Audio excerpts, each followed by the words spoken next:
नमस्कार साथियों, MD smart classes YouTube channel पर एक बार फिर आपका बहुत बहुत स्वागत है।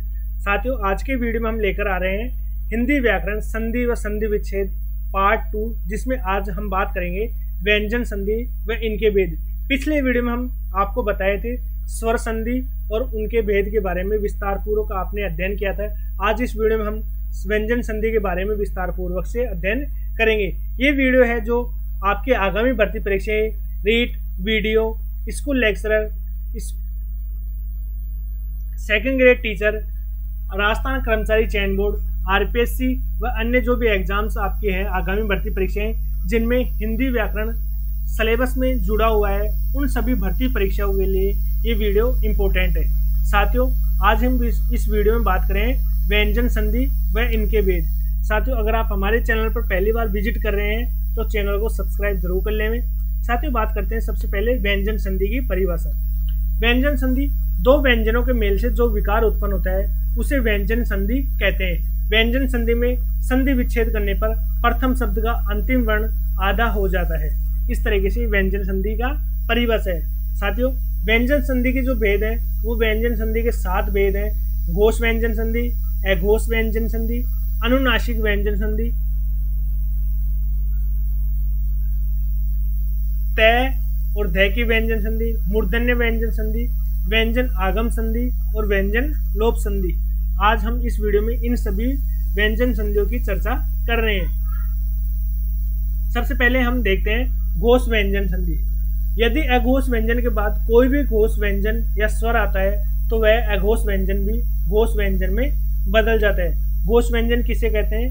किसी वर्ग का तीसरा, चौथा, पांचवा वर्ण य, र, ल, व, है और सभी स्वर ये अघोष व्यंजन कहलाते हैं। वहीं घोष व्यंजन किसी वर्ग का पहला, दूसरा वर्ण स ये अघोष वर्ण कहलाते हैं। इसका नियम क्या है? इसका नियम ये है क, च, ट, त, प के बाद किसी वर्ग का तीसरा अथवा चौथा वर्ण या य, र, ल, व, है या कोई स्वर आ जाए तो क, च, ट, त, प के स्थान पर अपने ही वर्ग का तीसरा वर्ण हो जाता है। जैसे क का ग, च का ज, ट का ध, ट का ढ, त का द और प का ब। इस तरीके से बदल जाते हैं। तो यहाँ पर हम बात करते हैं, उदाहरण देखते हैं। जगदम्बा, जगत प्लस अम्बा। यहाँ पर जगत में अंतिम जो वर्ण है वो है तय और यहाँ पर सबसे पहले दूसरे शब्द में प्रथम वर्ण है तो तय प्लस है। तो यहाँ पर तय का जो तीसरा वर्ण क्या होगा? तीसरा वर्ण क्या होगा? यहाँ पर तय का तीसरा वर्ण द। वहीं दिग्दर्शन, दिग्दर्शन में यहाँ पर दिक प्लस अर्शन, तो दिग्दर्शन में दिक प्लस अर्श आ गया।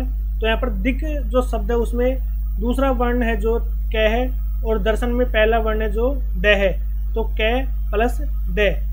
तो यहाँ पर क वर्ग का तीसरा वर्ण कौन सा होगा? ग। तो इस तरीके से ये बदल जाएंगे। बाकी उदाहरण आप स्क्रीन पर देख सकते हैं। अगली जो संधि है वो है अघोष व्यंजन संधि। अघोष व्यंजन संधि में केवल द व्यंजन का उदाहरण मिलता है जो अघोष व्यंजन त में बदल जाता है। द के बाद यदि अघोष व्यंजन क, त, थ, प, स आदि आए तो घोष वर्ण द अपने अघोष वर्ण त में बदल जाता है। जैसे एग्जाम्पल देख लीजिए आप, यहाँ पर स्क्रीन पर आपको एग्जाम्पल दिए हुए हैं, आप एग्जाम्पल देख सकते हैं। तत्काल, तत्काल की जब हम संधि विच्छेद करते हैं तद प्लस काल, तो यहाँ पर जो तद शब्द है उसमें जो अंतिम वर्ण क्या दिया हुआ है? द। तो द जो शब्द है वो प्रथम वर्ण में यहाँ पर बदल जाएगा त में, तो ये क्या हो गया? तत्काल। साथियों, एक चीज और नोट कर लीजिए, त और द, त और द किस शब्द के अंत में लगते हैं, किस वर्ण के अंत में आते हैं, क्योंकि कंफ्यूज होता है। जैसे हम कभी संधि विच्छेद करते हैं तो ये चीजें हमें समझ में नहीं आती। अगर आपका जो शब्द है अगर वो त से स्टार्ट है या उ से स्टार्ट है तो आप यहाँ पर द लगाएंगे। बाकी जितने भी आपके वर्ण हैं, सभी वर्ण जो भी इन दो के अलावा उनके अंत में आप क्या लगाएंगे? त। जैसे तय, कोई किसी शब्द हम तय ले लिए, यहाँ पर तय है तो तय के बाद यहाँ पर दे लगा हुआ है, वहीं उद यहाँ पर उद आएगा, ना कि उत होता है, उद। इस तरीके से आप दे का यूज कर सकते हैं। अनुनासिक व्यंजन संधि। अनुनासिक व्यंजन संधि में क्या होता है, कै चे टे तै पे के बाद अगर न या मैं आ जाए तो कचट तप के स्थान पर अपने ही वर्ग का 5वां वर्ण हो जाता है। एग्जाम्पल यहाँ पर हम देखते हैं, जैसे जगन्नाथ, जगत प्लस नाथ, तो यहाँ पर जो जगत में अंतिम वर्ण क्या है, तय, तो तय अपने अनुनासिक व्यंजन में किस में बदल जाएगा, न में। तो इस तरीके से ये संधि विच्छेद क्या हो जाएगी, जगन्नाथ। उसी तरह उन्नयन, उन्नयन में उद प्लस नयन, तो यहाँ पर उद आ गया तो ये किस में बदल गया, नयन। अब अगला एग्जाम्पल, मैं के बाद कैसे मैं तक कोई भी व्यंजन आए तो मैं के बाद आने वाले व्यंजन के पंचमा अक्षर में परिवर्तित हो जाता है, जैसे संताप, संदेश। तो इन चीज़ों को आप जो एग्जाम्पल दे रखे हैं आप इनको सोल्व कर लीजिए और यहाँ पर एग्जाम्पल देख सकते हैं। अब सबसे मुख्य संधि आती है तय दे वाली संधि। इसमें सबसे ज़्यादा कन्फ्यूजन होता है तय दे की संधि। तय और दे के बाद अगर आपके पास सह सलगम आ जाए तो तय दे का च और सह का जो है छ में परिवर्तित हो जाता है। नोट यहाँ पर देख लीजिए, तय प्लस सह, तो तय का तो च हो गया और सह का छ हो गया। इस तरीके से यहाँ पर क्या हो गया, छ। उदाहरण देखते, उदाहरण यहाँ पर दे रखे हैं, उच्छ्वास, तो उद प्लस श्वास, तो उद, तो यहाँ पर तो दे रखा है और यहाँ पर श्वास, तो श्वास में क्या दे रखा है, से, तो यहाँ पर दे और से, तो दे का तो क्या हो गया च और से का क्या हो गया छ। तो इस तरीके से उच्छ्वास, ऐसे उच्छिष्ट, इस तरीके से आप ये एग्जाम्पल देख सकते हैं। अगला जो नियम है दोस्तों, तय दे के बाद अगर आपके बाद च आए, तय दे के बाद अगर चाहे या छ आ जाए तो तय दे जो शब्द है क्या हो जाएगा, च हो जाएगा। नीचे देखते हैं, जैसे तय के बाद अगर आपके तय के बाद अगर च आ रहा है तो यहाँ पर छ हो जाएगा, और तय के बाद अगर छ आ रहा है तो यहाँ पर च हो जाएगा। जैसे उच्चारण में उद प्लस चारण, तो दे के बाद क्या आ रहा है, च, तो ये क्या हो जाएगा, उच्चारण। वहीं उद प्लस छिन्न, उद के बाद दे के बाद क्या आ रहा है, छ, तो ये क्या हो जाएगा, उच्छीन। इस तरीके से ये संधि विच्छेद कर सकते हैं। अगला नियम है, तय दे के बाद है आ जाए तो तय दे के स्थान पर दे, है के स्थान पर ध हो जाता है। जैसे उधार, उद प्लस हार, उद्धार। पद्धति, पद प्लस हति, पद्धति।